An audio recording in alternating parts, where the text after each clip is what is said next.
there, welcome to the Film Fan Club Show. I'm Sam Carrico. Man, I think I know why my fictitious audience is happy this week. Yeah, Disney officially announced that a Hocus Pocus sequel is coming out in fall of 2022. Yeah, all our 90s kid dreams are coming true, which apparently involves seeing what a witch going through menopause looks like. But it's an exciting time to be a movie fan, Fast and Furious. They just had the premiere, the overseas international opening for their ninth film, and it did really well, taking in over $162 million overseas. Here in the States, critics had a chance to see advanced screenings and reviews were a little bit more mixed, believe it or not. I didn't get a chance to make it to any advanced critic screenings, but if you'd like to know what I would have said, it probably would have been something like, it's a fucking Fast and Furious movie, what did you expect? But how about Army of the Dead, huh? The new zombie heist film came out on Netflix over the weekend, and oh my gosh, who would have thought the DVD mailing service from 12 years ago would now be making the movie that opens summer blockbuster season? Be careful who you make fun of in high school, right? And Zack Snyder too! Good for him. I mean, our boy got out of that toxic relationship with Warner Brothers and is now thriving, killing it over at Netflix. The movie sits at a 71% aggregate score on Rotten Tomatoes. I'll be upfront with you guys, I liked this movie a lot. In many ways, it's kind of a standard zombie apocalypse movie, but it's set in Las Vegas. In the film, the city is just like overrun with mindless heathens completely out for themselves. And then the zombies show up. The zombies in this movie are not to be messed with either. They're scary, they have no regard for humans, and they have an authoritarian streak in them, believe it or not. Luckily, Zack Snyder is an Ayn Rand fan, so he was able to easily tap into this mindset for the film. If you know anything about the production of this movie though, you know that comedian Chris D'Elia was originally supposed to be in it, but then they completely reshot his role with someone else after he was accused of sexual misconduct. Apparently Netflix put up a few $1 million to replace him. Snyder used a green screen to digitally add his replacement to his scenes. All I'm saying is if they're going through that much trouble to make sure they're not supporting an alleged predator, we're at least fair to ask people not to watch said predator's content, right? Okay, we've got a great show for you lined up. Later on, we're going to be talking about the Golden Globes controversy, but first, I brought on resident Snyder fan Lucas Liddane to talk more about Army of the Dead. Let's get right to it. Okay, he is the host of the Let's Chat Movies podcast. Lucas Liddane is with us. Hey, Lucas. Hi, how are you doing? Thanks for having me. I'm doing quite well, Lucas. It's always good to see you.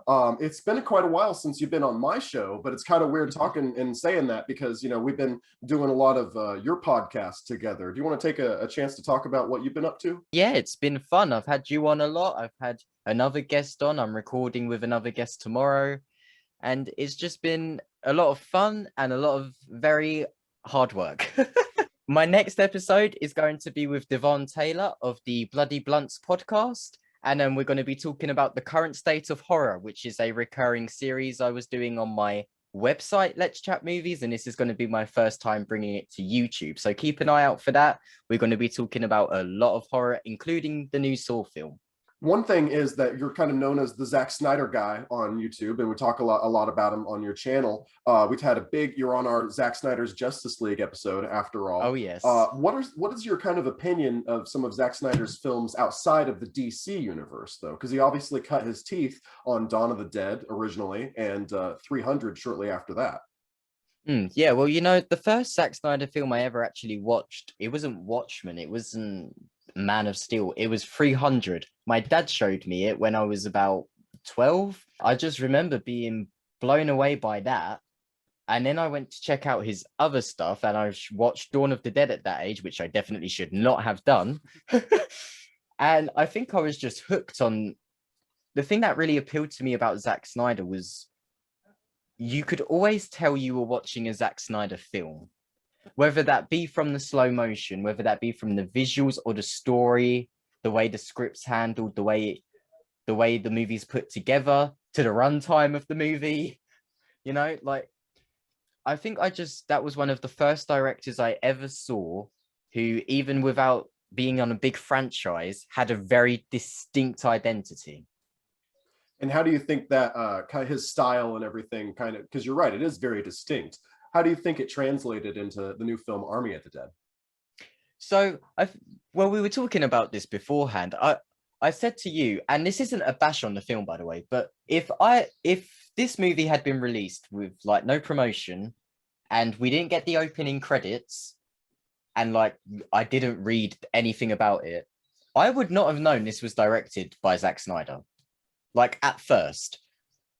Because the visuals in particular, I do think are very different in this film. They're not just they haven't just got a different color tone or stuff. They are even the film is practically filmed in a different way than he films his uh comic book movies. You know, Sure. he likes to kind of go for very grand and expansive and very, very cinema, you know, shots in his comic book movies. And then in with Army of the Dead, it's much more he seems to just be having fun with it. He's not as concerned.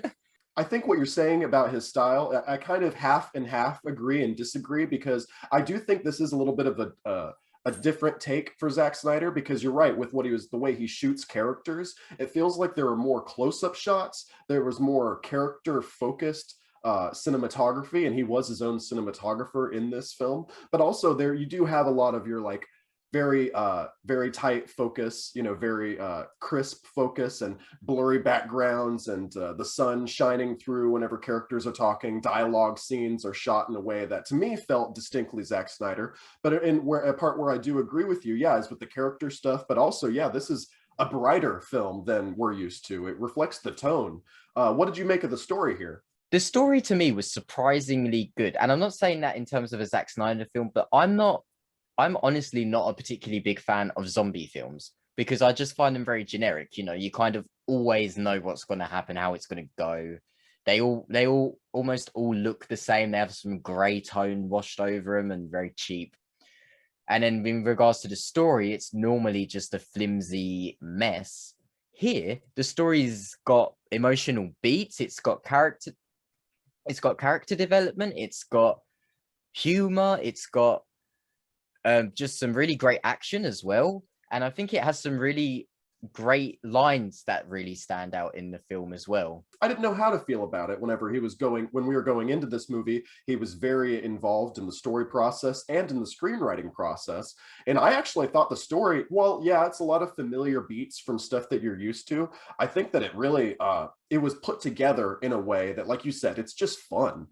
This isn't really groundbreaking stuff, but it's him, I think, expanding as a director. And the cast, I really enjoy the diverse cast and the way that these characters, we're talking previously about Zack Snyder's portrayal of masculinity, and the fact that Dave Bautista, who is a very, you know, he's a Chad, you know, he gets to cry in this film. He gets to be emotional, and it's also great for Dave Bautista's you know, acting abilities. He's getting to expand there.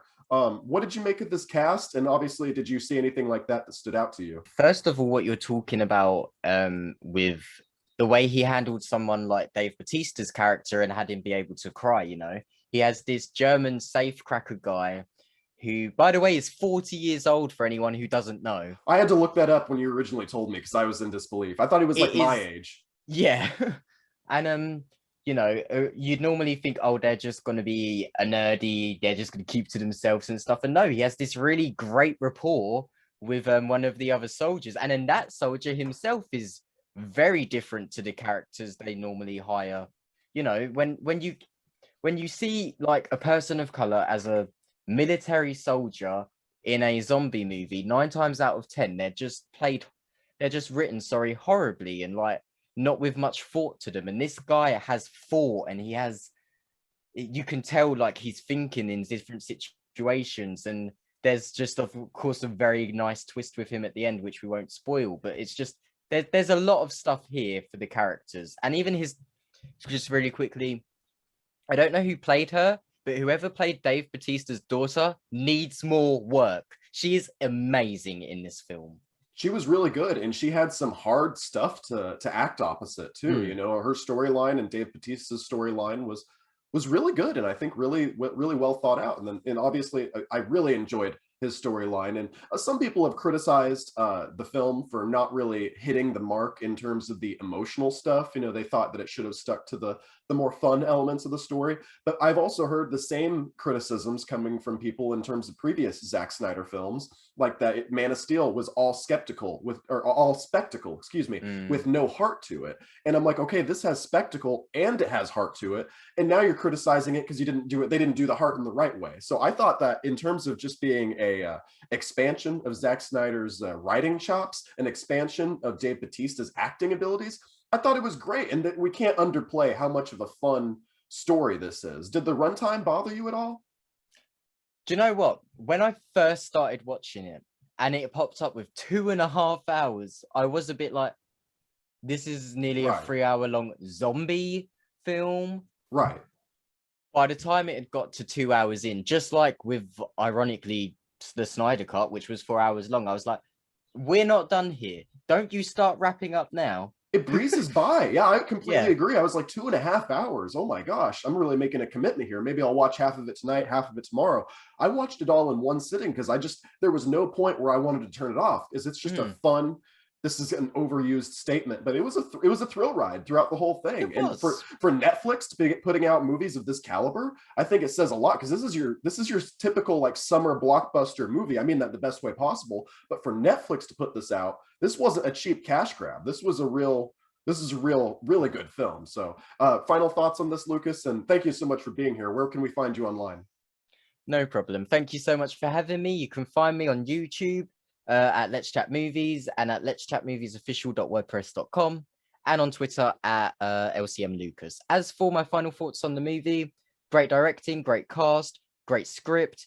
Everything about this is great. The only thing I will say is if you're not a Zack Snyder fan, I highly doubt this movie is going to win you over in any way, unless you're a big zombie fan, because this is a great zombie film. And finally, while I applaud the Golden Globes for making changes to its code of conduct following recent scandal, let's not ignore a larger problem with awards shows. In February, the Hollywood Foreign Press Association, the voting body behind the Golden Globes, came under fire when a Los Angeles Times piece called them out for not having a black member among their ranks in over 20 years, among other charges. The 2022 Globes broadcast was subsequently canceled by NBC, and the group responded with a new code of conduct promising reform. Quote, "We have been troubled by reports that certain members have engaged in unacceptable behavior in the past, and we are deeply committed to ensuring that it does not happen again, and that interactions with the HFPA and its members embody mutual respect. Our new code of conduct and the policies that will be released in coming weeks are designed to achieve that fundamental and necessary objective," end quote. But I think the lack of diversity among the Hollywood foreign press is emblematic of something that I've been saying for years now. How is it that a group of just 90 members can be an accurate representation of the best movies of the year? I mean, think about how easy it is to buy off 90 people if you're a studio. And with the Golden Globes being the first awards show to air each year, they set the course for the awards season to come. And who do you think the existing members of the Hollywood foreign press even are? The wealthy elite. Do you think they face the same struggles that we do or have the same interests that we do? I mean, why is it that so little comic book movies or horror movies or comedies are ever nominated for these awards? So yes, let's have more people of color in the Hollywood foreign press. Let's have more women in there. Let's have more LGBT people in there. Let's have more working class people there. But let's have more people in there, okay? Because 90 people in the Hollywood foreign press, just 90, telling us what is the best movie of the year, telling us what we should be enjoying, that's a bigger joke than I can come up with. Okay, that's our show. I'd like to thank Lucas Liddane of Let's Chat Movies for being with us this week. We talked about this more on the most recent episode of his podcast, so check that out if you haven't yet. I'm Sam Carrico, and I'll see you in the next video. Thank you, folks.